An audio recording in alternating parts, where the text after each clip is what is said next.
Meus irmãos e irmãs, bom dia. Quero saudá-los em nome do Senhor Jesus e convidá-los a abrir a palavra de Deus na carta de Paulo aos Efésios, no capítulo 4, verso 28.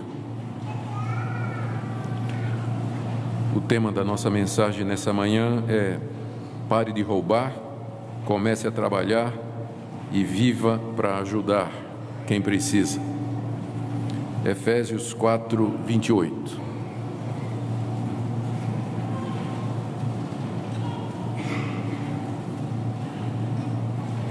Aquele que furtava, não furte mais. Antes, trabalhe, fazendo com as próprias mãos o que é bom, para que tenha com que acudir ao necessitado. Amém. Queridos, há 3 mandamentos do apóstolo Paulo nesse versículo, que na verdade descrevem 3 maneiras de viver, 3 estilos de vida. O primeiro mandamento é: aquele que furtava, não furte mais. Paulo aqui está descrevendo aqueles que satisfazem o desejo de ter coisas, de possuir coisas, de maneira ilegal, de maneira ilícita, através do furto. Segundo mandamento: antes trabalhe, fazendo com as próprias mãos o que é bom, descreve uma outra categoria de pessoas que satisfazem o desejo de ter as coisas de maneira legal, trabalhando. Terceiro mandamento: para que tenha com que acudir ao necessitado. Isso descreve um estilo de vida bastante superior a todos os outros. São aqueles que trabalham não movidos pelo desejo de ter alguma coisa, mas para poder ajudar quem precisa. Meu alvo nessa manhã é mostrar a vocês que esse último estilo de vida é aquele que Deus tem para nós. É o propósito de Deus para você, para a sua vida e para a minha, que nós trabalhemos, que nós ganhemos dinheiro, não para ter coisas, mas para poder ajudar quem de fato precisa. Vamos então um a um. Em primeiro lugar, primeiro mandamento: aquele que furtava, não furte mais. Eu não preciso definir o que é furtar, não é? Todo mundo sabe o que é furtar: roubar, tirar o que é dos outros, se apossar do alheio, tomar aquilo que não lhe pertence de maneira ilícita. Há 3 coisas aqui que nós podemos tirar dessa palavra de Paulo: aquele que furtava, não furte mais. Primeiro é não uma correção, mas uma explicação a respeito da tradução. Literalmente, uma tradução mais correta diria: aquele que está furtando. Aquele que está furtando. Paulo não está se referindo a alguém que furtava antes e agora pare de furtar, porque não faz nem sentido, porque se ele está dizendo aquele que furtava, não furte mais, quer dizer, o não furte mais não faz sentido, porque ele diz que a pessoa furtava no passado. Então, na verdade, a tradução mais exata seria: aquele que está furtando, não furte mais. O furto era muito tolerado nas sociedades pagãs daquela época. Era alguma coisa que as pessoas conviviam com isso. Pequenos furtos, grandes furtos, corrupção. Aliás, a nossa pátria também parece que se encaixa nessa situação, porque os brasileiros parecem não se incomodar com as denúncias de corrupção, de roubo e desvio de verbas públicas, e vai votar do mesmo jeito. Então era muito parecido naquela época em que as pessoas não ligavam muito para essa questão de furto, de corrupção, de roubo. Era uma coisa que todo mundo dizia que era contra, mas se vivia com isso, se aceitava isso. Havia muitos convertidos nas igrejas daquela época que ainda continuavam no hábito antigo: pequenos furtos, comércio ilícito, negócios escusos, práticas incorretas e desonestas nos seus negócios. É muito normal, embora não seja correto, que as pessoas, depois de se converterem, elas tragam para dentro da igreja o seu antigo estilo de vida. Leva um tempo até a conversão alcançar o homem completo, e geralmente o último órgão do ser humano que se converte é o bolso. Então Paulo, por isso ele diz: aquele que furta, não furte mais. Porque existe a possibilidade de uma pessoa ser crente, cristã, e ainda tolerar esse tipo de coisa, praticar pequenos furtos, ilegalidades, desonestidades. Segunda coisa que nós queremos dizer aqui nessa primeira orientação de Paulo, aquele que furta, não furte mais, é que o furto tem origem em nossa natureza pecaminosa, por isso não é uma coisa fácil de se livrar. Lá em Mateus 15, verso 19, o Senhor Jesus Cristo nos disse que é do coração do homem que procedem os furtos. É alguma coisa ligada à nossa natureza. Nós pensamos que o maior prazer da vida é ter e possuir determinadas coisas, e que nós não seremos felizes se nós não tivermos isto ou aquilo. E como nem sempre é possível ter estas coisas de maneira legal, ou como sempre é difícil você obter essas coisas de maneira legal, porque você vai ter que trabalhar, não poucas vezes as pessoas vão pelo caminho do furto, pelo caminho da roubalheira, para ter aquelas coisas que elas acham que vão fazê-las felizes. Nós aprendemos a furtar desde pequenos: chiclete no caixa do supermercado, lápis de cor, caneta e borracha dos colegas de classe. Mais tarde a gente aprende a colar nas provas, roubamos na declaração do imposto de renda, roubamos dos empregados, roubamos dos patrões, fazemos negócios ilícitos, subornamos os policiais, enganamos os outros. Mas quando nós nos tornamos cristãos, tudo isso muda. E aqui é o terceiro ponto desse primeiro mandamento. Ladrões podem ser perdoados e mudar. Essa ordem de Paulo aqui, aquele que está furtando, pare de furtar, significa que nós podemos mudar de vida. Significa que nós podemos mudar os nossos hábitos e as nossas atitudes. Como aquele ladrão na cruz. Não é curioso que quando Jesus morreu, quem estava pendurado ao lado dele eram 2 ladrões e que um se converteu, um se arrependeu? Se aquele ladrão se arrependeu, você pode também se arrepender. Você pode ser salvo também, você pode ter sua vida mudada, se você tem o hábito e a prática de tirar o que é alheio, de enganar os outros, de iludir os outros, de fazer negócio de maneira ilícita, negócio de maneira desonesta. Então, pode haver mudança. Por isso que ele diz: aquele que furta, não furte mais. E a chave para isso é confiarmos nas promessas de Deus. Como, por exemplo, em Hebreus 13, de 5 a 6, está escrito: de maneira nenhuma te deixarei, nunca, jamais te abandonarei. No contexto, é uma promessa que Deus faz para os seus filhos, de que vai cuidar de nós, que Ele suprirá todas as nossas necessidades. Como o Senhor Jesus Cristo disse: buscai primeiramente o seu reino e a sua justiça, e todas estas coisas vos serão acrescentadas. Deus não promete lhe dar prosperidade sempre, mas Ele lhe promete o sustento e cuidar de você. Quando uma pessoa usa de meios ilícitos e desonestos para obter coisas, para ter coisas, revela uma profunda incredulidade nas promessas de Deus. Aquele que furta, não furte mais. Deus vai cuidar de você. Arrependa-se, mude de vida. Segundo mandamento, e descreve um outro estilo. Paulo diz: antes trabalhe com as mãos, fazendo o que é bom. Isso aqui é outro estilo de vida. Ele descreve as pessoas que buscam ter as coisas e possuir coisas, mas de maneira legal. Isto é, trabalhando. E aqui eu quero mostrar também 3 pontos aqui que nós aprendemos desse segundo mandamento. O primeiro é que parece que preguiça e roubo andam juntos. Porque aqui na passagem, o oposto de roubar é trabalhar. Você esperaria que Paulo dissesse assim: aquele que furtava, vá devolver tudo que roubou. Mas ele não diz isso, embora isso seja certo. É só lembrar da história de Zaqueu. Mas ele diz assim: aquele que furtava, trabalhe. Então, se o oposto de furtar é trabalhar, e se para trabalhar a gente tem que deixar de ser preguiçoso, segue-se que roubo e preguiça são coisas que andam juntas. Nem todo preguiçoso é ladrão, não me entenda mal, e também nem todo ladrão é preguiçoso. Tem ladrão que trabalha muito para tirar o que é dos outros.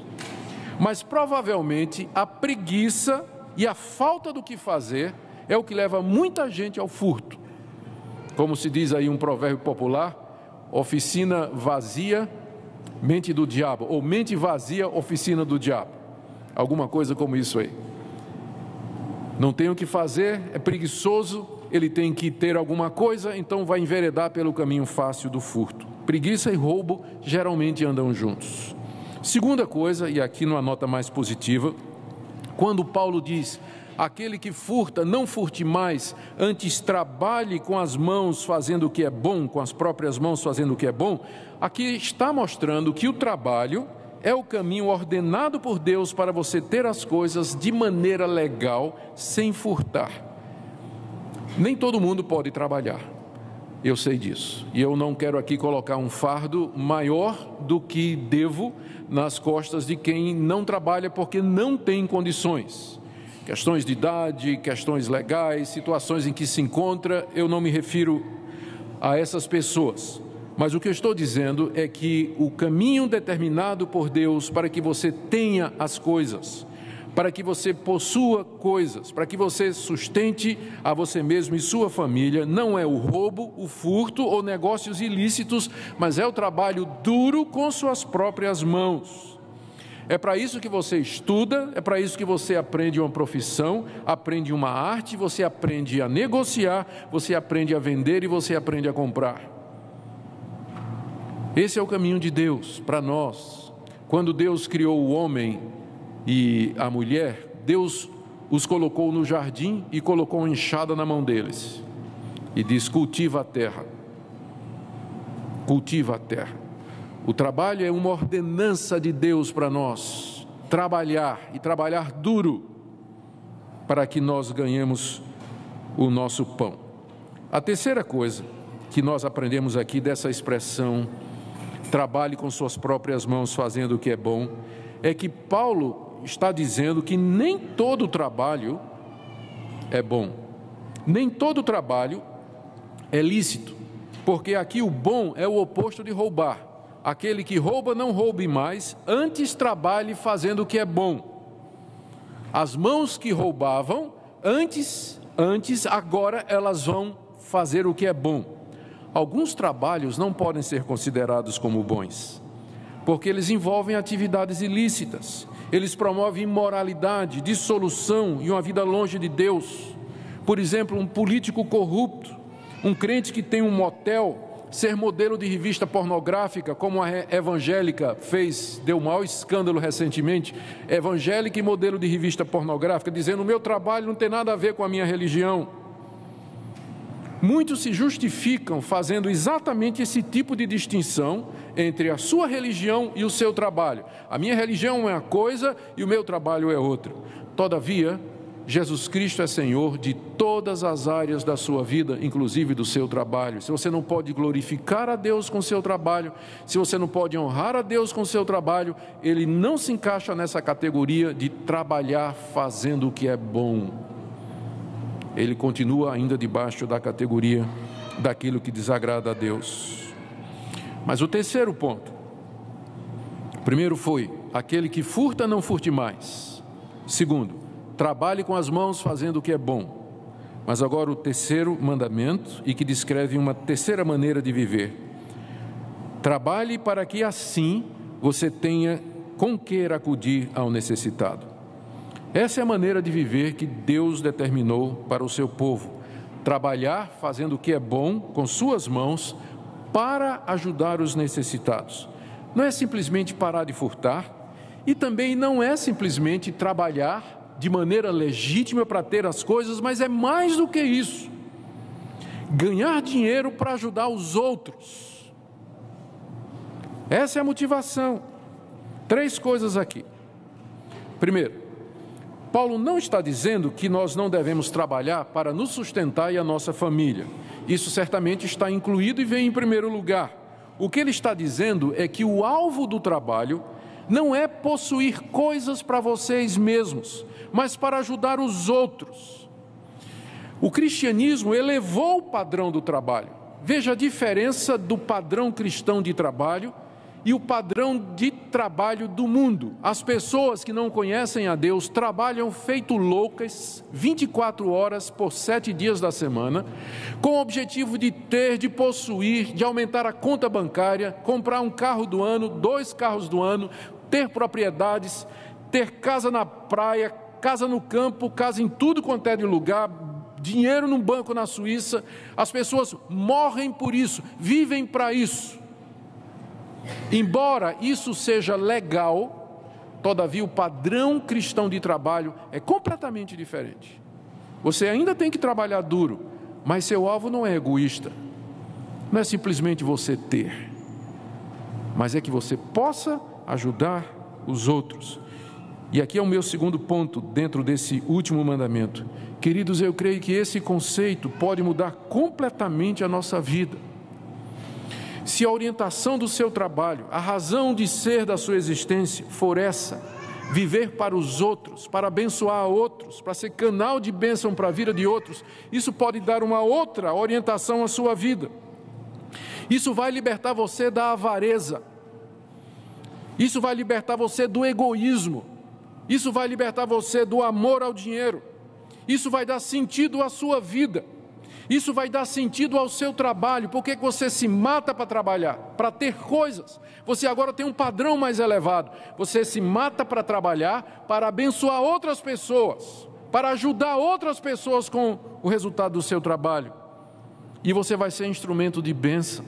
Não é isso que Jesus Cristo disse, que o maior mandamento é amar a Deus sobre todas as coisas e ao próximo como a nós mesmos? Não é essa a essência da ética cristã? Viver para os outros. Aquele que furta, não furte mais. Trabalhe com as mãos fazendo o que é bom, mas ainda está no segundo passo. O mais elevado é esse, para que você tenha com que acudir o necessitado. Esse é o propósito da nossa existência, viver para os outros. Terceiro ponto aqui dentro desse último. Nós podemos viver assim pela fé nas promessas de Deus. Porque Ele promete recompensar quem abençoa os necessitados, Ele não esquece quem ajuda os pobres, e Ele supre as necessidades dos que ajudam quem de fato precisa. A Bíblia está cheia de promessas e exemplos de como Deus cuida, abençoa, recompensa aqueles que são generosos, aqueles que doam, aqueles que ajudam, que se compadecem, que estendem a mão para o necessitado. Da mesma forma, a Bíblia é cheia de advertências contra o egoísmo, materialismo, consumismo, viver para você mesmo, amor ao dinheiro, acumular bens sem propósito aqui nesse mundo. A Bíblia é contra isso, com muita clareza, mas ela abençoa, ela pronuncia bênção sobre aqueles que são generosos. Eu quero terminar com 3 desafios para nós. O primeiro, para que nós sejamos honestos, para que nós sejamos honestos em todas as nossas atividades, para que você seja honesto no seu negócio, no seu trabalho. Eu sei que tem leis tributárias que são difíceis, complicadas. Eu sei que o governo é um dragão voraz para cobrar impostos de quem trabalha. Mas mesmo que você tenha que ganhar e lucrar um pouco menos, vale a pena ser honesto. Vale a pena ser honesto. Vale a pena ter a consciência tranquila. Qual é o preço de uma consciência limpa?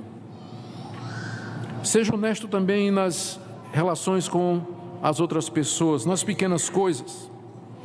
Nós todos ficamos impressionados alguns anos atrás, quando foi publicado que um rabino importante em São Paulo, ele foi apanhado em flagrante no shopping nos Estados Unidos, roubando gravata.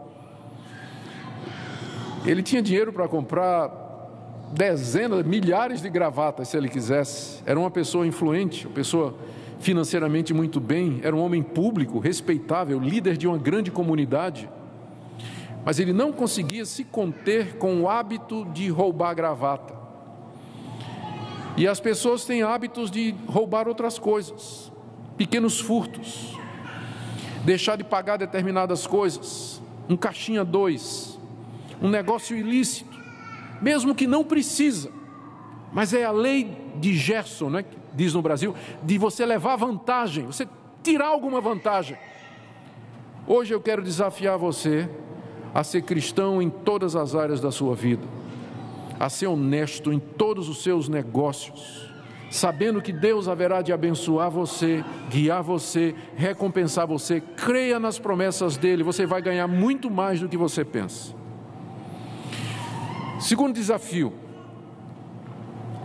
estude muito, trabalhe duro e ganhe o máximo que você puder.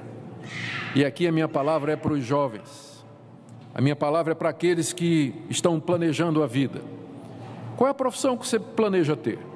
Qual o alvo da sua vida?